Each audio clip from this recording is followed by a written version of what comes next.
بسم اللہ الرحمن الرحیم۔ السلام علیکم ورحمۃ اللہ وبرکاتہ۔ ایک بادشاہ نے اعلان کیا کہ جو شخص جھوٹ بولتے ہوئے پکڑا گیا اس کو 5 دینار جرمانہ ہوگا۔ لوگ ایک دوسرے کے سامنے بھی ڈرنے لگے کہ اگر جھوٹ بولتے ہوئے پکڑے گئے تو جرمانہ نہ ہو جائے۔ پیارے دوستو، میرا نام ہے محمد اسامہ اور آپ دیکھ رہے ہیں میرا یوٹیوب چینل اسامہ آفیشیل۔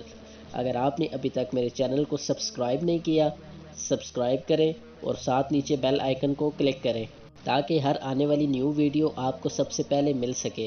ادھر بادشاہ اور وزیر بھیس بدل کر شہر میں گھومنے لگے۔ جب تھک گئے تو آرام کرنے کی عرض سے ایک تاجر کے پاس ٹھہرے۔ اس نے دونوں کو چائے پلائی۔ بادشاہ نے تاجر سے پوچھا، تمہاری عمر کتنی ہے؟ تاجر نے کہا 20 سال۔ تمہارے پاس دولت کتنی ہے؟ تاجر نے کہا 1000 دینار۔ بادشاہ نے پوچھا، تمہارے بچے کتنے ہیں؟ تاجر نے جواب دیا، بس ایک۔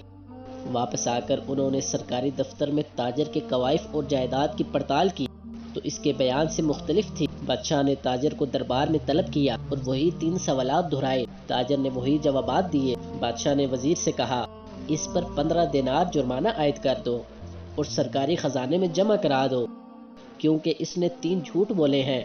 سرکاری کاغذات میں اس کی عمر 35 سال ہے۔ اس کے پاس 70,000 دینار سے زیادہ رقم ہے اور اس کے 5 لڑکے ہیں۔ تاجر نے کہا، زندگی کے 20 سال ہی نیکی اور ایمانداری سے گزارے ہیں، اسی کو میں اپنی عمر سمجھتا ہوں، اور زندگی میں 70,000 دینار میں نے ایک مسجد کی تعمیر میں خرچ کیے ہیں، اس کو میں اپنی دولت سمجھتا ہوں، اور 4 بچے نالائق اور بد اخلاق ہیں، ایک بچہ اچھا ہے، اسی کو میں اپنا بچہ سمجھتا ہوں۔ یہ سن کر بادشاہ نے جرمانے کا حکم واپس لے لیا اور تاجر سے کہا، ہم تمہارے جواب سے خوش ہوئے۔ وقت وہی شمار کرنے کے لائق ہے جو نیک کاموں میں گزر جائے، دولت وہی قابل اعتبار ہے جو رائے خدا میں خرچ ہو، اور اولاد وہی ہے جس کی عادتیں نیک ہوں۔ پیارے دوستو، اگر آپ کو یہ میری ویڈیو پسند آئی ہے تو میرے چینل کو ضرور سبسکرائب کریں اور ساتھ نیچے بیل آئیکن کو کلک کریں۔ اس پہ بالکل آپ کو کوئی پیسے ادا نہیں کرنے پڑیں گے۔ اللہ تعالیٰ آپ کو اپنے حفظ و امان میں رکھے۔ ملتے ہیں نیکسٹ ویڈیو میں، تب تک کے لیے اللہ حافظ۔